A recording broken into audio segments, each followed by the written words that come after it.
జై తెలంగాణ. పత్రికా మిత్రులకు, ఎలక్ట్రానిక్ మీడియా సోదరులకి, అదేవిధంగా జిల్లా అధ్యక్షుడు వినయ్ భాస్కర్ గారికి, అదేవిధంగా నర్సంపేట్ మాజీ ఎమ్మెల్యే గారు రెడ్డి సుదర్శన్ రెడ్డి గారికి, వేదిక మీద పెద్దలకు అందరికీ నమస్కారాలు తెలియజేసుకుంటూ, ఆగ మేఘాల మీద ఎవరో తరిమితే ఉరుకొచ్చినట్టు నిర్బంధాల మధ్యలో నిన్న స్టేషన్ గన్పుల్లో రేవంత్ రెడ్డి సభ కళావిహీనం లేకుండా, ఎవరి ముఖంలో నవ్వు లేకుండా బలవంతంగా తీసుకొచ్చినట్టు, బలవంతంగా కూసున్నట్టు, ఒక లెక్చరర్గా పనిచేసిన కడియం శ్రీహరి సిగ్గు శరం లేకుండా చేతులు కట్టుకొని రేవంత్ రెడ్డి సమానంగా నిలబడు కాకుండా వెనుక నుండి ఇట్లా కట్టుకున్న పరిస్థితి వచ్చిందంటే నిజంగా ఆ సభను చూస్తే నిజంగా ఏ ఒక్కరు కూడా మెచ్చుకునే పరిస్థితి లేదు. కారణం ఏంటంటే 15 నెలల పాలనలో అట్టర్ ఫ్లాప్. భారతదేశంలో 28 రాష్ట్రాలు ఉంటే అన్ని రాష్ట్రాల్లో మాజీ ముఖ్యమంత్రులు, ఇప్పుడున్న ముఖ్యమంత్రుల కంటే అట్టర్ ఫ్లాప్ ముఖ్యమంత్రి ఎవరంటే రేవంత్ రెడ్డి గారు. అందరికంటే ఎక్కువ క్రిమినల్ కేసెస్ ఉన్నాయి. ఎవరి మీద అంటే మొత్తం అందరూ ముఖ్యమంత్రుల కంటే ఎక్కువ క్రిమినల్ కేసెస్ ఉన్నది ఎవరంటే 89 కేసులతో టాపర్గా ఉన్నాడు, కేసులలో టాపర్. అదేవిధంగా పనులేమన్నా చేసిండా అంటే గుండు సున్నా. అప్పులను చూస్తే 15 నెలల కాలంలో 1,62,000 కోట్ల రూపాయలు అప్పు తీసుకొచ్చి అవి మొత్తం కూడా ఢిల్లీకి, రాహుల్ గాంధీకి కప్పం కట్టడానికి మాత్రమే వాడుతూ,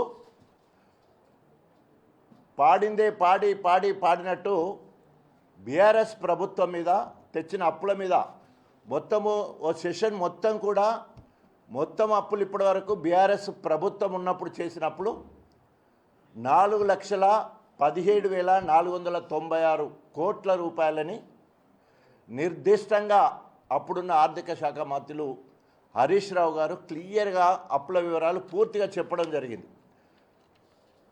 తెలంగాణ రాష్ట్రానికి ఆస్తులను కూడబెట్టడం జరిగింది, వనరులను సమకూర్చడం జరిగింది. భారతదేశానికి ఆదర్శవంతమైన పథకాలు ఈరోజు మిషన్ భగీరథ భారతదేశంలో ఎక్కడ కూడా లేదు, మన దగ్గర మాత్రమే ఉన్నది. మిషన్ కాకతీయ ఎక్కడ లేదు, అది మన దగ్గర మాత్రమే అమలు చేయడం జరిగింది. అదేవిధంగా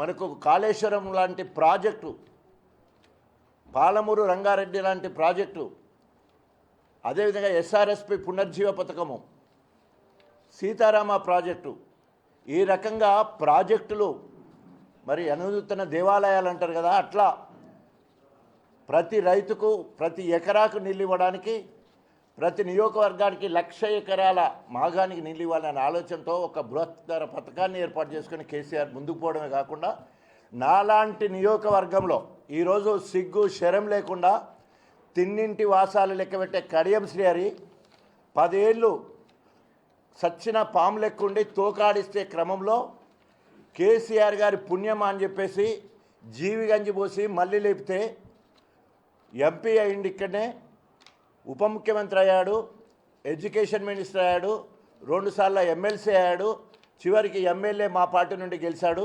బిడ్డకు ఎంపీ ఇతనన్నా కూడా వీటన్నిటినీ పక్కకు పెట్టి పైసలకు ఆశపడి బిడ్డ భవిష్యత్తును దృష్టిలో పెట్టుకొని 100 కోట్లకు అమ్ముడు పోయి ఈరోజు కాంగ్రెస్ పార్టీ ఏమంటారు కామెర్లు కమ్మినట్టు, కాంగ్రెస్ పార్టీ కామెర్లు కమ్మినట్టు మాట్లాడుతూ ఉన్నాడు. కనీసం ఇంకిత జ్ఞానం ఉండాలి కదా, లెక్చరర్ అని మేధావి అని చెప్పుకునే దానికి సిగ్గుండాలి. 15 సంవత్సరాలల్లో గణపురంలో ఏమీ అభివృద్ధి జరగలేదని మాట్లాడతాడు. కేసీఆర్ గారు 2018లో సర్వేలో కేసీఆర్ 98 మార్కులతో అభివృద్ధి సంక్షేమంలో నెంబర్ 1, సిరిసిల్ల నుంచి వెళ్ళి కేటీఆర్ 92 మార్కులతో 2వ స్థానం, 3వ స్థానం హరీష్ రావు గారు 88 మార్కులతో, 4వ స్థానము స్టేషన్ గన్పూర్ కేసీఆర్ గారి ఆశీస్సులతో డాక్టర్ రాజయ్య. ఇది నేను రాసిన ఇంగ్లీష్ పేపర్లో వచ్చింది. పెద్దగా మాకు అక్కడ కేసీఆర్ కూడా స్వయంగా తెలంగాణ భవన్లో మా సర్వే రిపోర్ట్లన్నీ మాకు ఇచ్చినప్పుడు తెల్లారి పేపర్లో వచ్చింది.